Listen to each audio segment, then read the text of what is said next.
don't know if y'all realize, man. It was Stevie Wonder's birthday a couple of days ago, man. So I had to talk to Stevie. Yeah, man. You know, feel that.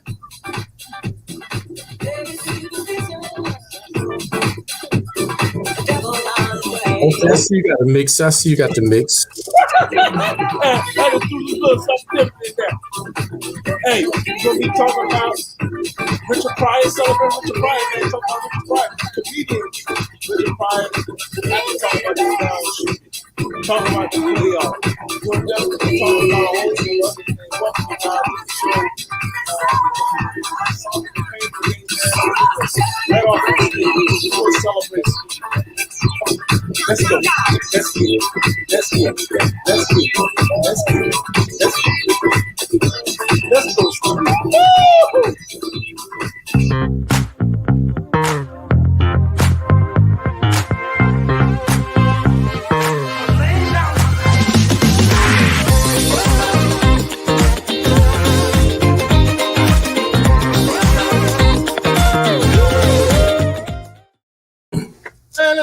Banner, what's going on? What's going on? As you guys know, I'm Nick.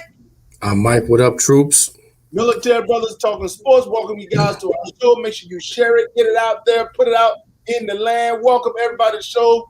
Yesterday, you know, the job couldn't get back in time, so we postponed the day. But hey, we're gonna talk about a whole bunch of stuff, man. We're gonna host the stuff, man. Hall of Fame. Talk about Richard Pryor. Coming week, we're gonna be talking about some comedians this week. Played a little bit of Stevie Wonder, Mike. What's your thought on that? Celebrate Stevie's birthday. Well, listen, man. You did it your way, man. I got a little something too, man. One of my all-time favorites. All I Do. Oh, think of me.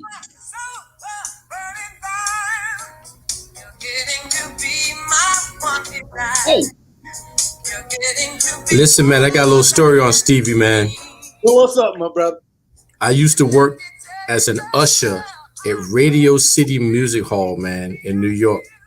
Beautiful. And I had the pleasure, they called it 8 Days of Wonder. It was Stevie Wonder in concert for 8 days. My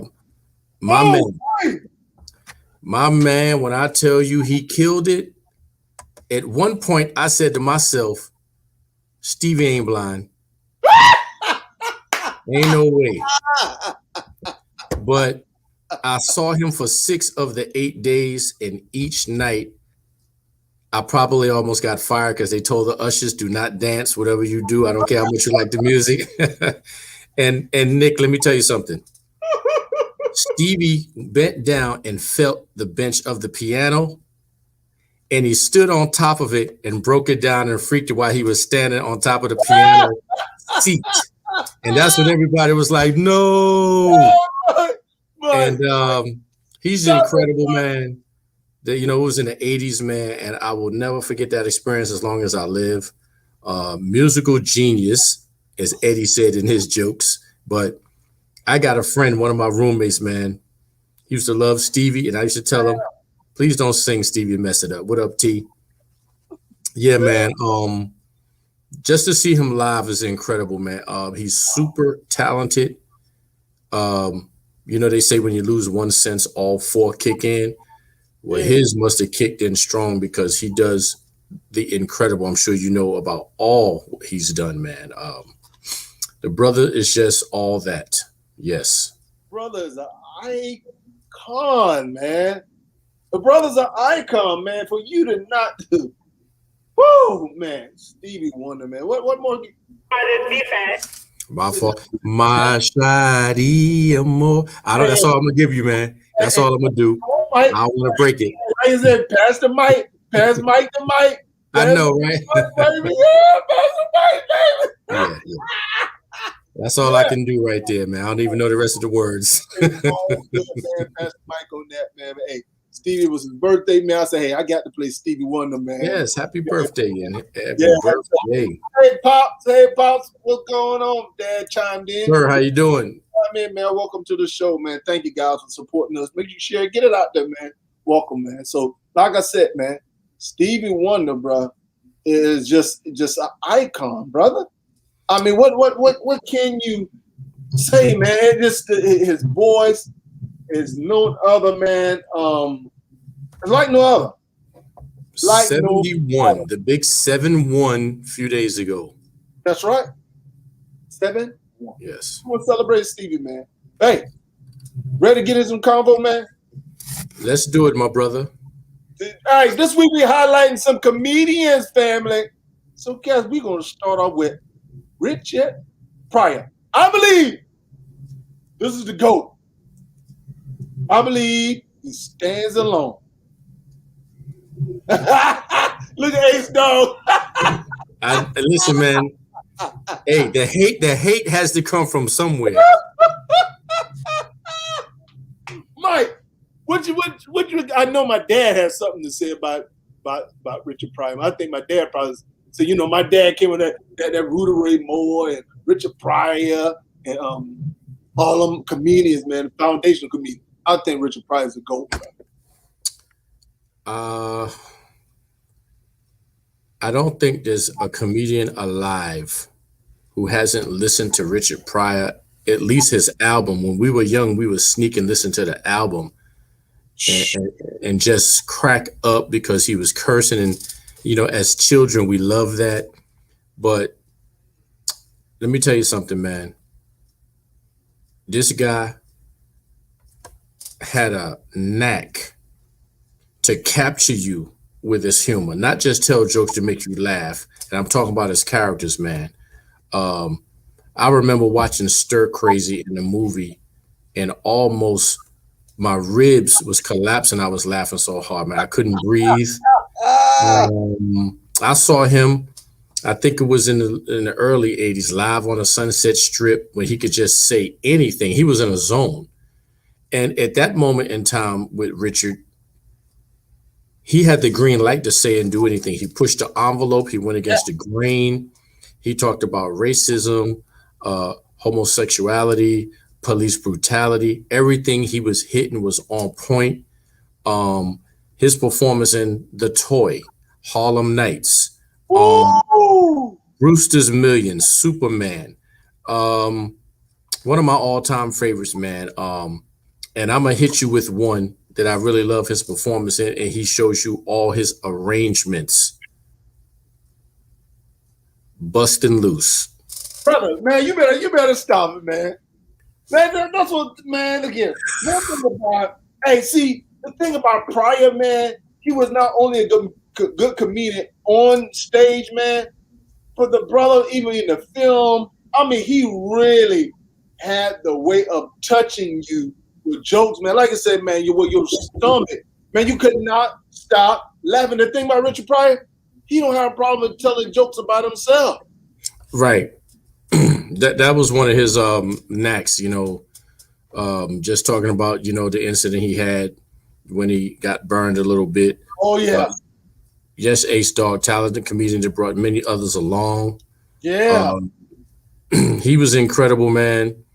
And one of my all-time favorites, I probably was too young to be even in the theater. Don't know how I got in there still. Which Way Is Up? Boy, the first comedian to hold about 5 different characters, if I can get them all correct. At least, when I loved it when he was the reverend telling the stories in the church. Man, I could watch that over and over and over and over, man. It's almost endless. Mike, his comedy is timeless. Man, Richard Pryor, man, that's what I'm saying. Richard Pryor, man, I believe that's in a class by him. Yeah. So, man, I believe he really opened the door for comedians to really maximize opportunities that was presented before him. That's what he did. I mean, like you say, on the stage, off the stage, behind closed doors, what? Richard Pryor, man, was very, and like you said, and I'm glad you brought up Buster Loose because he did it first before Eddie Murphy did it. Like I said, he played all those different roles, and then Eddie Murphy did the same thing, which we'll be highlighting a couple of days here this week as well. Phenomenal talent. But I'm gonna tell you, man, Richard Pryor, man, it's sad how he ended up leaving. Yeah, unfortunate, man, but boy, he owned it for his moment in time. Yes. Let's not forget JoJo Dancer. Saw that in the movie, one of my favorites. Oh man, Even his cameos were off the chain. Car Wash when he was Daddy Rich. Yep. Mark, you really go. Yes, listen, my man. I must have seen every Richard Pryor movie there was. Man, he was in the Mac. Yeah. The thing about Richard Pryor, man, I can say, hey, for y'all adults, you want to laugh, and for adults, man, not condoning for your children. Yeah. Make sure you're 18 and up, 17 and over. Let's not forget Uptown Saturday Night. He was the con man. Man, he's just incredible, man. Bingo, Long and Traveling All Stars. Man, listen, I'm on top of all blaxploitation. Yeah, man, he was incredible.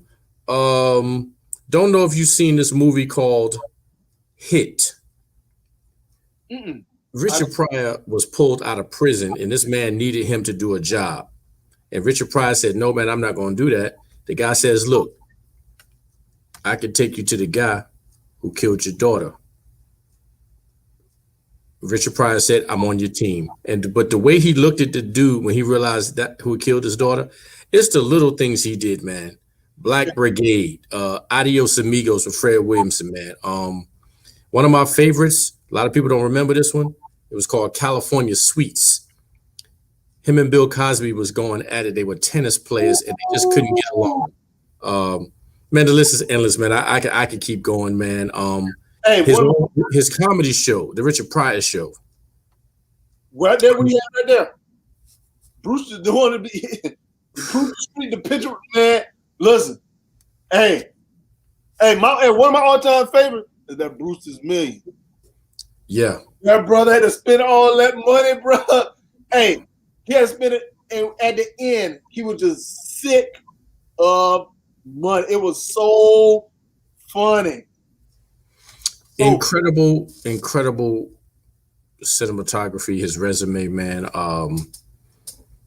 The Richard Pryor Show, unbelievable, man. I remember an episode with him and John Belushi. They were samurai sword warriors, and I mean, it just goes on. It got to be a lot of a lot of stuff I mentioned. You got to be old school to understand it. But if you're a comedian and you want to be in that line of work, study this dude, man. His every action, he's a mess, man. When he acts scared, you can't replace that. When he's brave, you can't replace that. This shows you how much respect Richard Pryor have. I don't think I've heard a comedian give homage and doesn't include Richard Pryor in giving credit. Yeah, and kudos for them being able to pretty much master their craft. He paved the way, I believe, for all comedians, male or female. I don't care. This brother paved the way for comedians to really make an amazing living today. So, fam, yeah. If you like comedy, catch him. Let's not forget Grease Lightning. Yes, Grease Lightning. Well, you pulling them all up out the hat, my brother. And on that note, I'm a step away from this one, but a lot of those movies I just named, throughout the eras, Richard Pryor has had some beautiful women in his life, which includes Cicely Tyson, Pam Grier. I need to stop right there. Stop right there. Margaret Kidder. He went that route. Lily Tomlin probably on that hit list too. But anyway, but yeah, man. Come with the territory, man. Just an incredible talent, man. I remember when he was on an episode of Martin, and that was probably on his last go round. Give or take a 10-year period. And the way Martin was talking to him and just looking at him and asking him to do Mudbone, and just looking at Richard Pryor in awe. I believe he inspired every single comedian that we know now, from Eddie Murphy to Martin, Steve Harvey, Tommy Davis, everybody, man. Everybody has had to give up homage to this brother, man. They have to, man. You cannot do anything. I just believe that every last, everyone just have to give credit to this guy because he really paved the way. Yeah. He paved the way, man. If you don't see that, you're definitely blinded to what this guy did and what this guy no question. No question. He was risky, raunchy, didn't mind roasting the audience or whoever it was. His early days when he was trying to, do stand up, it didn't go well. And he perfected it and owned it and just started. Man, it just took fire, man. It just took fire. Richard Pryor, man. So, yeah. Like I said, hats off to Mr. Richard Pryor. That's we giving homage today, man. So on to the next one, man. We're gonna get a conversation, man, that we have to have. I don't know if you guys heard, man, that they're gonna say that the shooting was justified in the Brown case. Mike, when I saw this, man, it just really jacked up my day. And I was even going back and forth with some people try to justify the shooting, and they were saying that, well, he shouldn't have tried to, use his car as a weapon. I said, you sound like an idiot. One, the brother did not have any weapon. He was fearing for his life, so he was trying to escape because the police was shooting in his car. But how many times? It's always white folks. And trust me, I have some white friends who I even had a conversation with one white female, and we were going back and forth, and we, came to a point where we looked at things, and we're not condoning violence. We're saying that everybody should be held accountable to the same standard. Richard Nicole. And we're getting tired of being held to a different standard than anybody else, and you want to justify the shooting. Because if they were on the up and up, why are you trying to hide it? Why you wait almost a month and initially only want to give the family 20 seconds? Then you say 20 minutes, but you have over 2 hours worth of recording. And you're going to sit up here and say, shooting that brother in the back of his head is justified? Another white man trying to justify the shooting of someone's life. Well, Brother Nick, let me just say this. Kudos and props to you for having any type of dialogue or discussion, because I personally cannot do it on any level. I've tried and failed. And we're talking about something minor, so I already know the mindset. It was just a short while ago that on video, the cops surrounded a Caucasian man, about 61 years old, in his pickup truck. Weapons were out. He jumped in the truck, put the truck in gear, and drove off with a police officer's arm rolled up in the window. Not one shot, not one taser, not one mace, no baton. Magically arrested, brought in without incident. They watched that truck drive off with that officer arm rolled up with he's standing on a floorboard. And just recently we had a black female officer get disrespected by a Caucasian woman, and the Caucasian woman ran.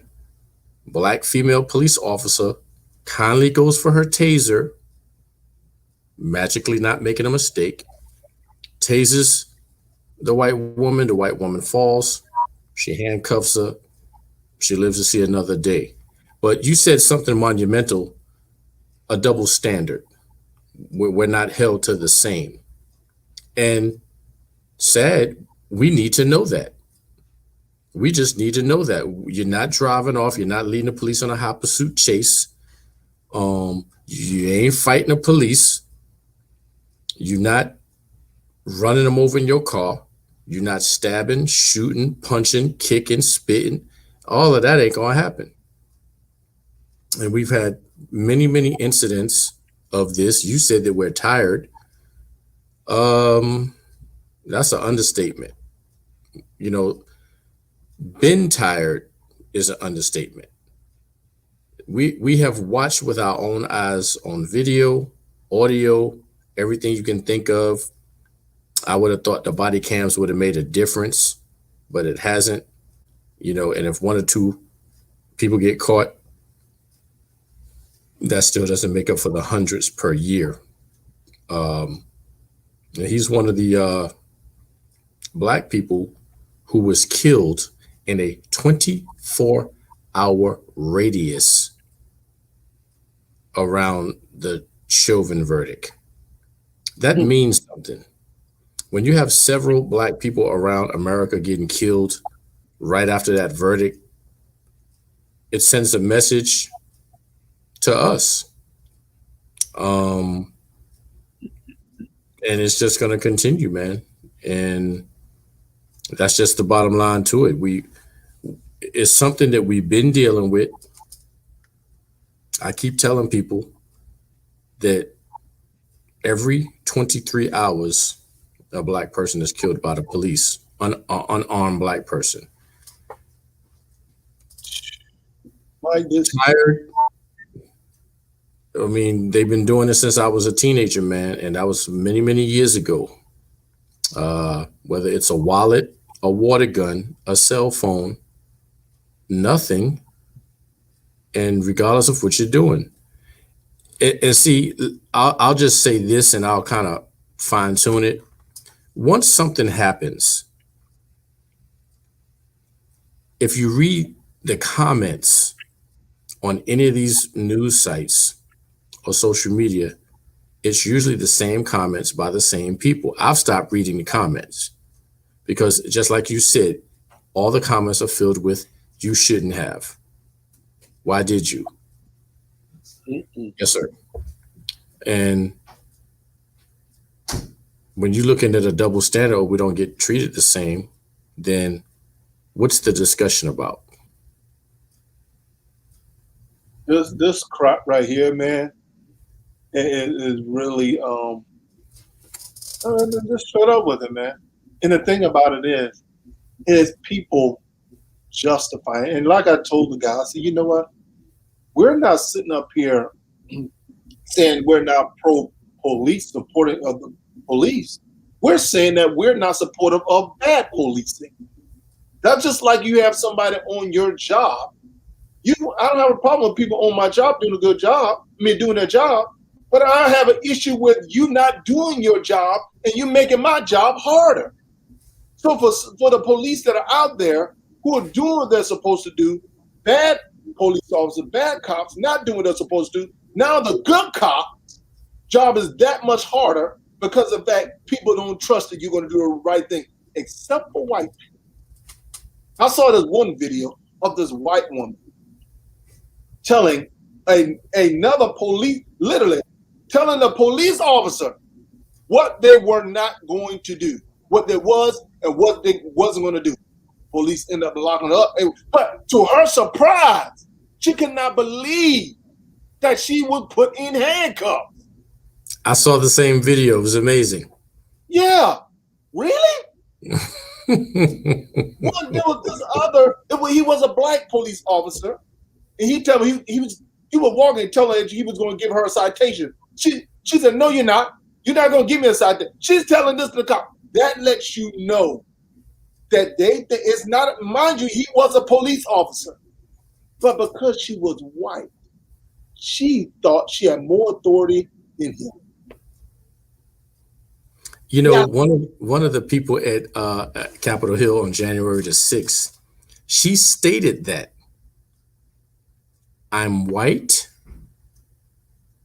and I don't belong in jail. No, right. That's what, man.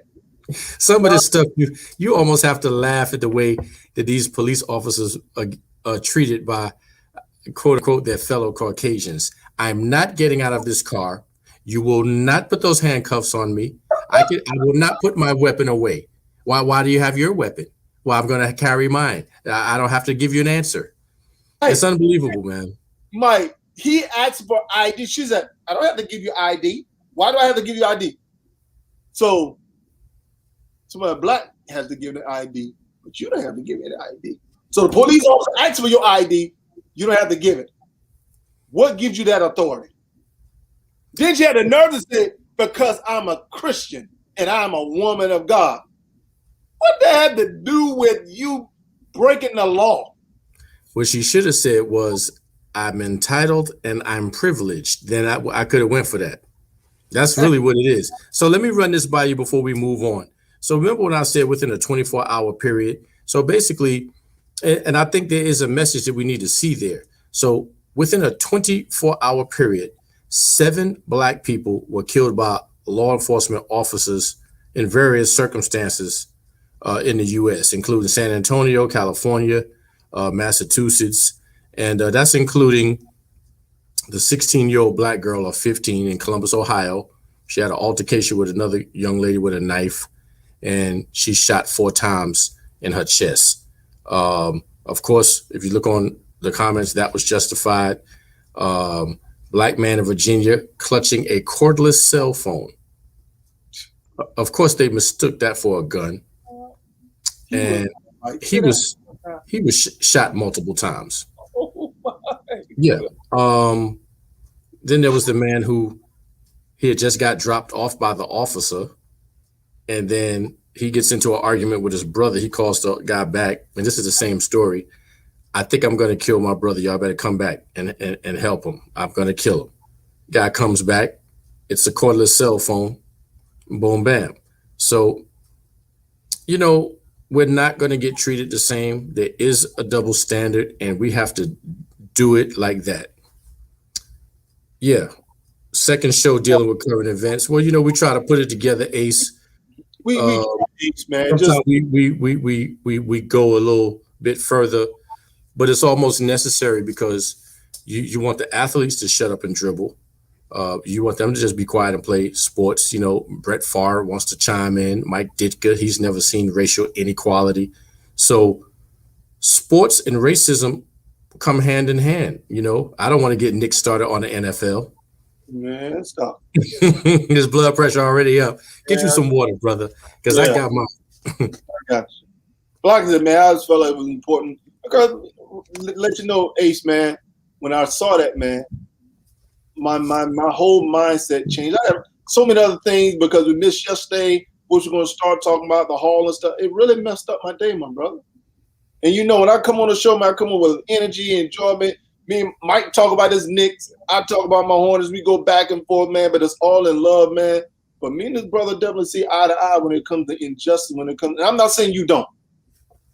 I'm not saying none of us don't. I mean, when you text me, I don't know if you're on top of that. Like that. Kwame Brown turned into Jim Brown. Boy, you better hold on. You better have all your holy water ready to hit Kwame Brown. He ain't playing. Yeah, he went clean off. He went all past boundaries. That brother went vulgarity to the fullest. No filter. Upset. But yeah, that need to be spoke on. We'll bring everybody up to speed on that. But like Nick said, I was doing good until Nick just shot me the verdict because I work all day. So when I hear from Nick, it's showtime, and I see that, I'm like, you know, me and him sitting there just looking at each other like, you know, here we go again. This is not right. So I needed to get that out. So, hey, quite sure I'm not the only one. I'm quite sure everybody don't feel the same way. Hey. All right, man, Mike. This weekend, we didn't talk about it, but, man, I did not realize it was the NBA Hall of Fame this past weekend, man. And yes.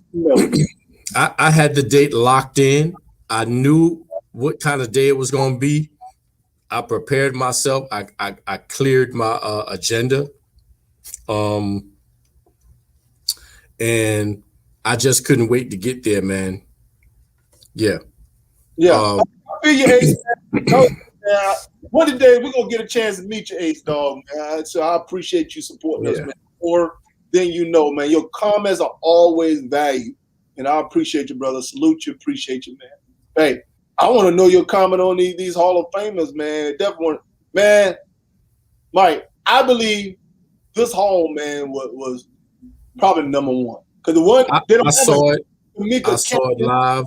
I prepared for it.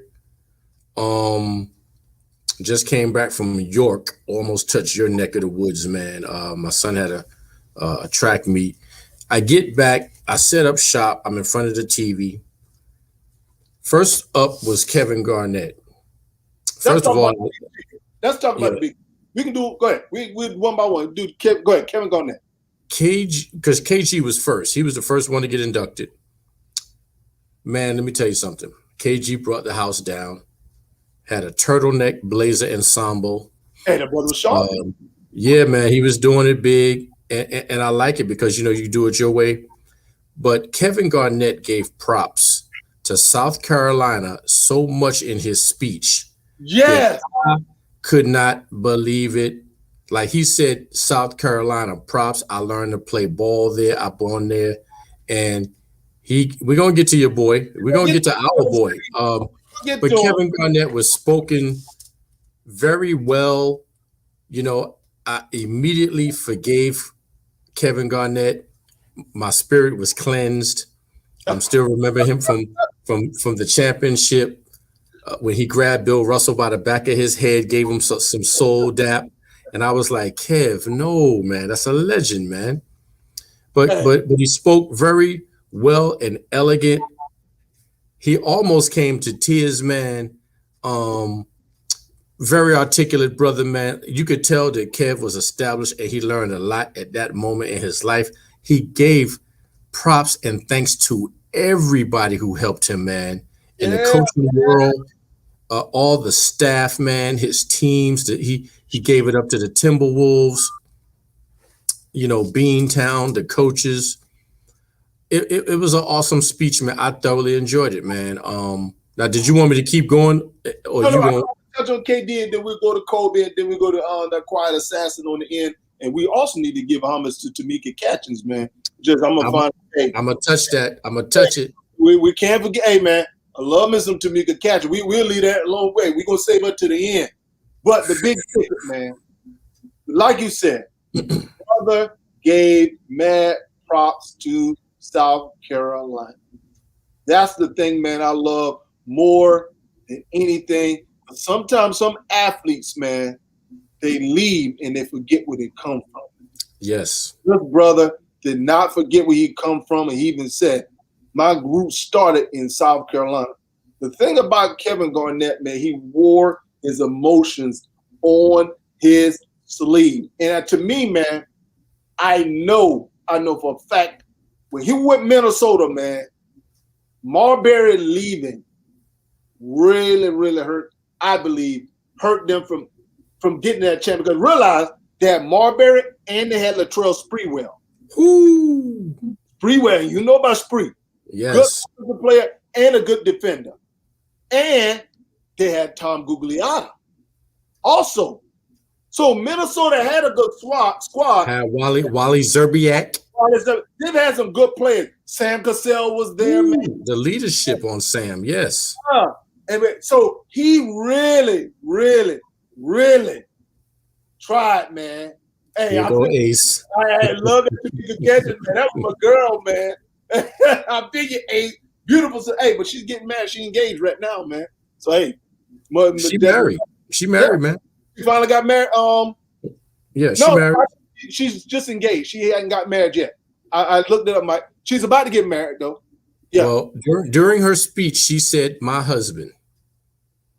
Okay. But we're gonna say that now. We talking about the big ticket right now, big ticket. But hey, when that cat, he tried his best to bring Minnesota a chip, man. Even though he got traded to Boston, he really didn't want to go to Boston. He really wanted to. Kevin Garnett is a loyalist, man. This is the reason why Kevin Garnett had an attitude with Ray going to Miami. Oh, no doubt. He felt like he was not about to go and team up with LeBron James, bro. He felt like they actually could have won it. They should have won a back-to-back.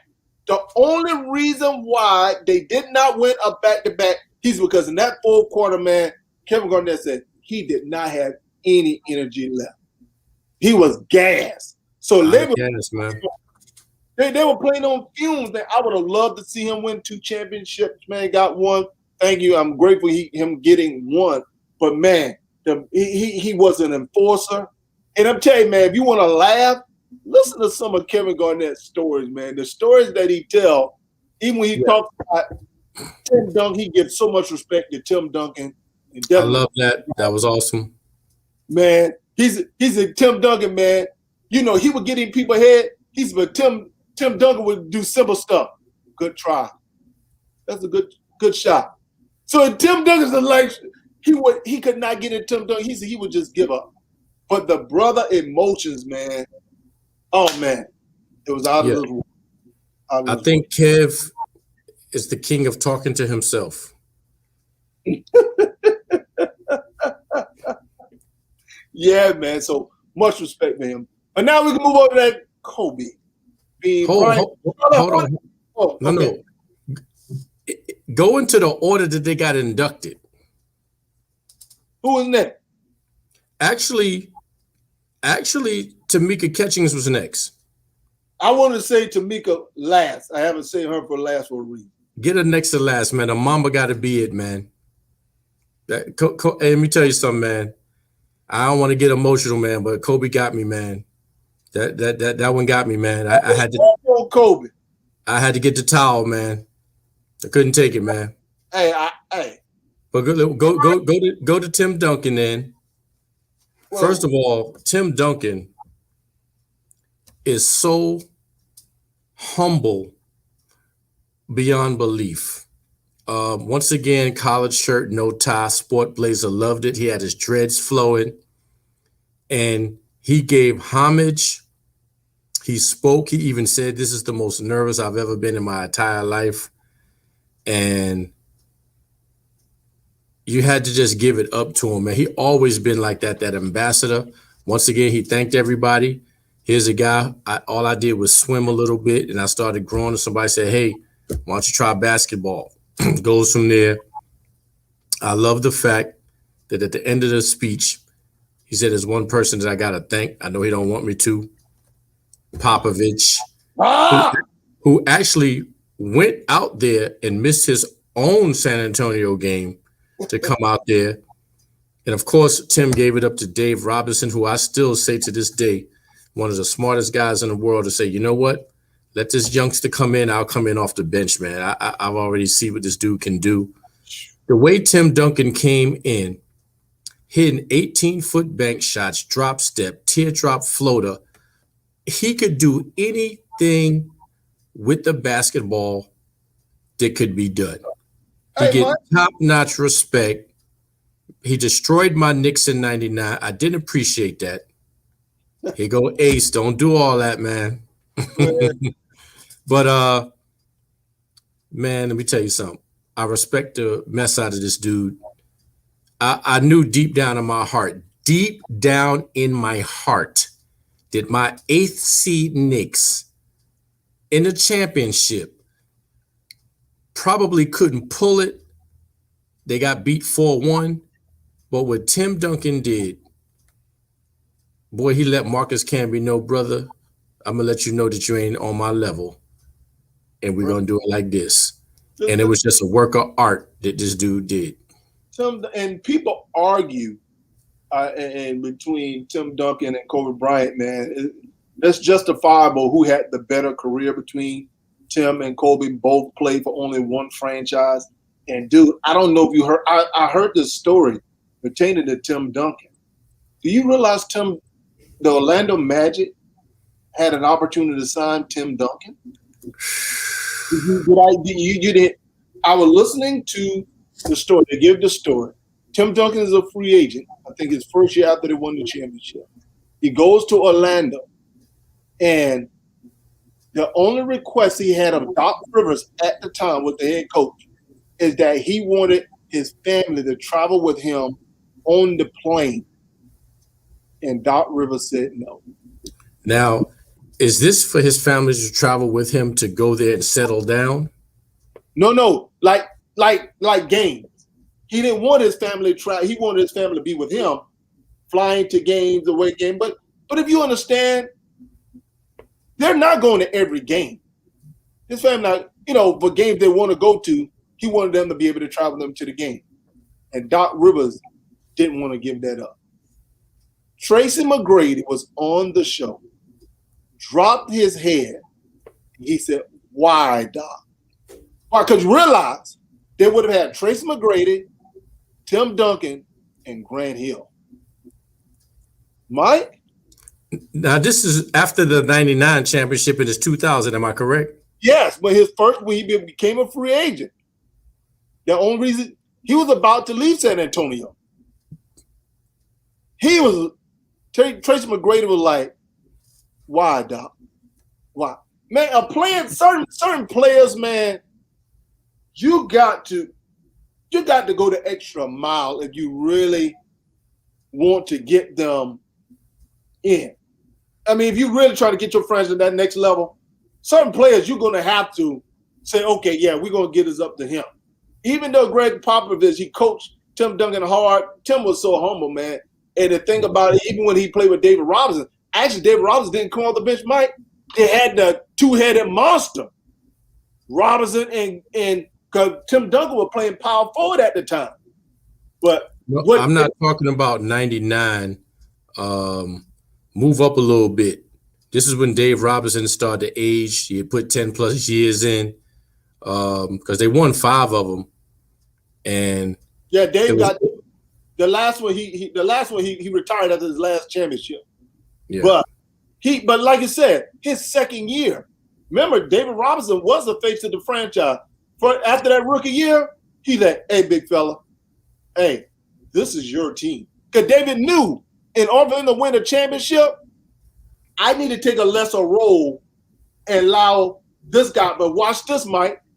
Tim Duncan did the same thing with manager Ginobili and Tony Parker, as well as Kawhi. When he dipped into the fountain of youth and came back and went ham and won that last one. Well, I don't know what Tim Duncan was doing or what he ate. It was, man, whoo. And yes, Ace Dog, he was balling at Wake. Woo, man. Don't know if you remember a guy, and I know I'm off topic. Do you remember Lauren Woods? Vaguely. Lauren Woods played with Wake Forest. When Tim Duncan left, Lauren Woods said, "Yeah, it's too much pressure for me. I can't fill his shoes. I'm transferring to Arizona." Yeah. I remember Lauren Woods. All you have to do is be Lauren. Ain't nobody asked you to replace Tim. Mike, Tim Duncan, man, they call him, watch this, this guy was so talented, they call him Mr. Fundamental. Oh, no flash, none of that bragging. Now, what I love about him, I think it was 2005 when they got busy. No, excuse me. I was at Fort Bliss, Texas. I want to say 04. Had to be 05. I don't know. LeBron was in there. 05, 07, whatever. LeBron and them got rocked by the Spurs. To be in a state that's in the championship is something special. So we was in Texas, man. The TV room was so stacked in Fort Bliss, man, you couldn't breathe. And LeBron, Tim Duncan crossed paths, and Tim Duncan said, "Man, one day the NBA is going to be yours, and you're going to win a championship. Just not today." But we both, I'm still upset with Pop for and Pop is still kicking himself in the butt for putting Tim Duncan on the bench, and Chris Bosh gets the rebound, kicks it out to Ray Allen for the tying 3-pointer. Tim Duncan in the game. Mind you, I think Bosh only have like 2 or 3 rebounds up to that point. And he flicked it to Ray. He didn't even, he just got it inflicted. And the moment Ray got it, he was already in shoot mode. Yes, man. I know. I'm saying everybody was looking at Popovich like, what is Tim Duncan doing not on the bench? Why? Very, very bad maneuver, but hey. All right. So you want to talk? You want to say Kobe for last? Huh? All right. I think so, man. Just to the homage to this brother, man. All right, that's fine. So we definitely got to give homage to Mika Catchings. First of all, man, I did not know that this sister was suffering hearing loss or regaining her hearing. I did not know that until her speech. And I don't know if I ever took the time to hear her talk, but clearly when Tamika Catchings talks, you can tell that something's going on with her hearing by the way she talks. And we all know what that talk is, but still all her ideas and conversations are articulate, man. Let me tell you something. I've been watching her for a while. My respect for her went to a whole nother galaxy because of that and the homage that she paid. Telling Dawn Staley to walk her up, along it up, and all her stories about her getting picked on and laughed at when she was little. Just showing her pictures, man. She gave it up to the parents and the audience, man. Mama just crying. It was, it got me, man. I got to admit, I'm big enough to say I shed a tear, man, when our sister was talking, man. Yeah, man. She incredible. I'm sure between, you and Ace Dog, not myself, y'all seen the dress she had on, but she was, it was incredible, man. Please listen to that sister's speech. There ain't too many of them that I listen to, but her speech at that induction, man, if you don't shed a tear or even think about one, you're not human. It's incredible, man. You gotta love her story, man. Tamika Catchings, man, like I said, because of her hearing, she had the speech impediment. She even talks about that. Doesn't shy away. And you're right, man. She is currently married. So I do stand corrected. So she is married.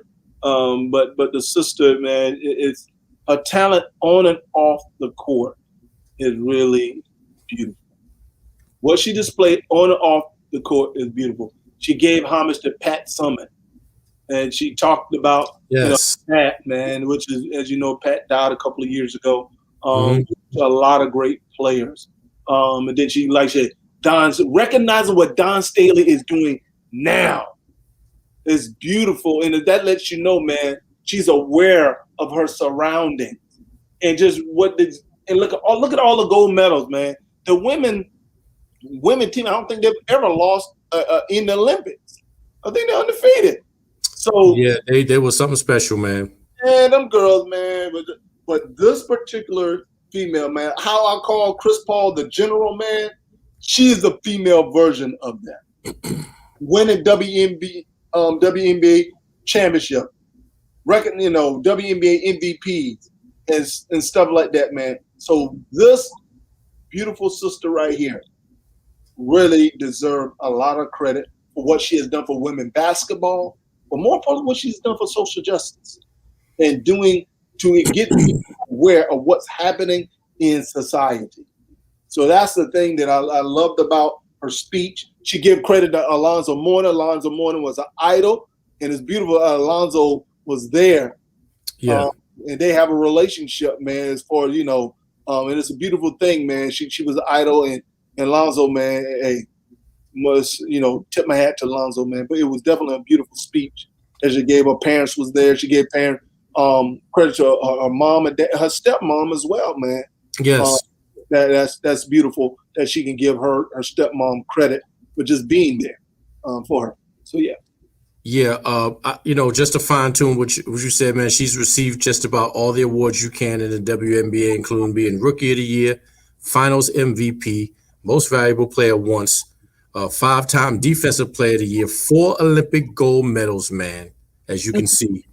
I think I mentioned Rookie of the Year in the WNBA, and just an incredible asset to the game, man. Yes, pioneer. All right, man. We can go say the best for last. Yeah, man. That guy in the middle.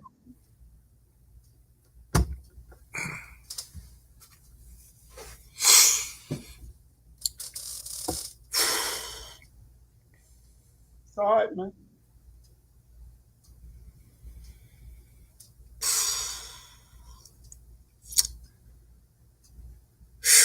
Too much, man. Left us too soon, bro. You go ahead. I can't do it, man. Hey, as Mike know, man, the last person we talked about was Kobe Bryant. The thing about Kobe Bryant is one, he originally drafted by the Charlotte Hornets. Like that cold. So he will always be I know you'll never forget that, Nick. Hey, this should have done him in the Hall of Fame as a Hornet, baby. He started out with Charlotte first, baby. I'm just saying. Then the idiots traded him to the Lakers. And but the legacy that Kobe left behind, man, is amazing. And I watched this one video, Mike, and he was on the Jimmy Kimmel show. He had already retired. And the Lakers, this is after he left. And I think I know which one it is. had lost a couple of games in a row. And they finally got a win. And they were acting like they won a championship. Swaggy P. Bruh. Yes, you know exactly what I'm talking about. Kobe Bryant couldn't even respond. You can see, you can see Kobe Bryant. Charlotte drafted Kobe Bryant, Ronnie Cole. If you know that. Cole know that. Letting you have it. Recognized game. But I was saying, but the look on Kobe Bryant's face, it was that look of the black mama. It reminded me of that time when Reggie Miller talked trash to Michael Jordan, and Michael Jordan scored like 30 in the second half, and Reggie only had like 2. He said, "Don't you ever talk trash to Black Jesus again." Kobe Bryant, like when you talk trash to Kobe, when he goes off, he's like, "Don't you ever talk trash to the black mama like that." From Raja Bell. What? To, man, who didn't he destroy? He made people sick. He was incredible, man. You watched a boy, basically boy to man. Saw this brother in the All-Star game, I want to say around 1998. What he did in that All-Star game, let you know, world, I'm about to show you who I am. That 2000, 2001, 2002. Man, let me tell you something. He's a baller, man. He's put everybody on posters from Ben Wallace to Yao Ming. Dwight Howard. Oh yes, D. Howe. Matter of fact, we was in Kuwait when that happened. Woo! 81 points. Yeah. And with Kobe, one of the jokes, and we'll probably get that tomorrow. One of the jokes against Kwame Brown was, I see you and Kobe combined for 82 points.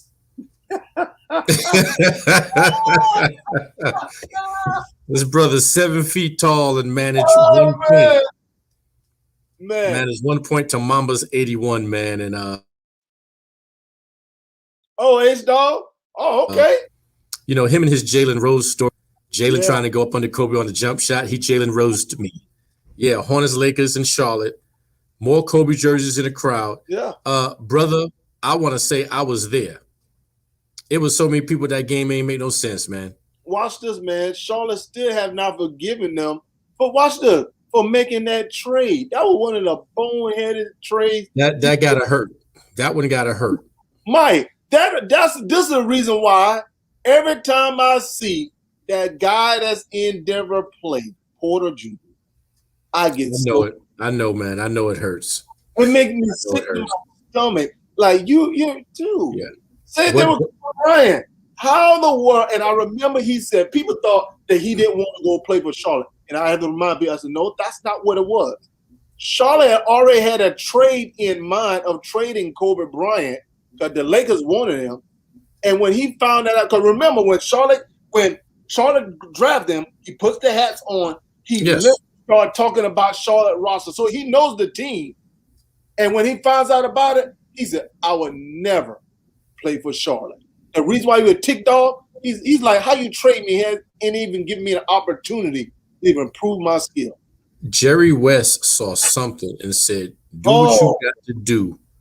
Do what you got to do to get that kid." And I want to give props, man, to Vanessa Bryant for holding it down. Woo. And holding her composure. You know, Michael Jordan walked her up and she broke it down, man. I had already lost it before she even spoke, man, because they showed this dude's highlights. And the way she held it down and looked her children in the face and said, "I'm okay," and spoke. I don't know how she did it, man. I don't know how she did it, but she got a good support system. Yeah.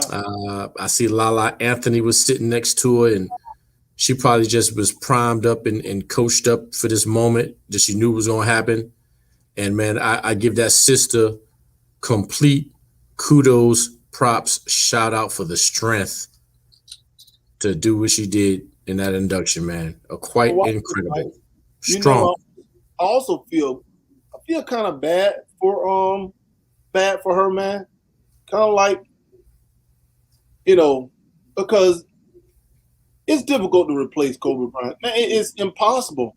So that sister probably gonna be single the rest of her life.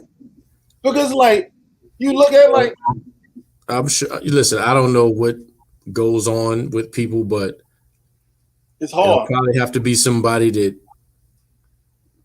right place, right time. Good luck to her, man. You know, she's still young. I hope she find someone. I'm hoping that she can find someone that will allow her to be able to enjoy life. To me, I hate to see anybody as being alone. Yeah, you know? And you don't want nobody go with her just for money, you know. Yeah, that's my thing. Over somebody there, man, like a friend or whatever, just to show a good time as far as life, man. Even though I know it's difficult, but it's still, man. Yeah, man. You know, God bless, man. Yeah. All right, Mike, man, that was a great show, man. We didn't even get in UFC. We didn't talk about my Hornets. They played tonight, but hey, Celtics, right? No, Celtics play Washington. I think Washington's going to win. I won't be surprised if they lose tonight. Who y'all got? Indiana. Oh, we don't have the inside presence. No big man. Hey, you never know, man. The season different, the playoffs, and I want everybody to understand that. And you got people playing with chips on their shoulders, so we can get it, man. Well, you got your wish. Atlanta playing your Knicks. You trying to get to a game. Yeah. And that's a bunch of crap there, Ace. Her mom suing her for the money. Like, really? Really? Anyway.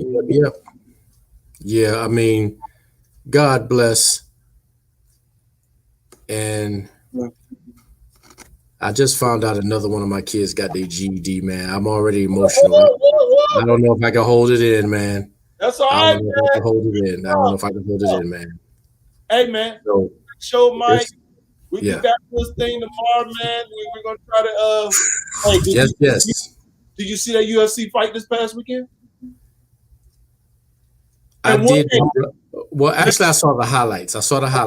I'm going to drop this on you, then we're definitely going to be out of here.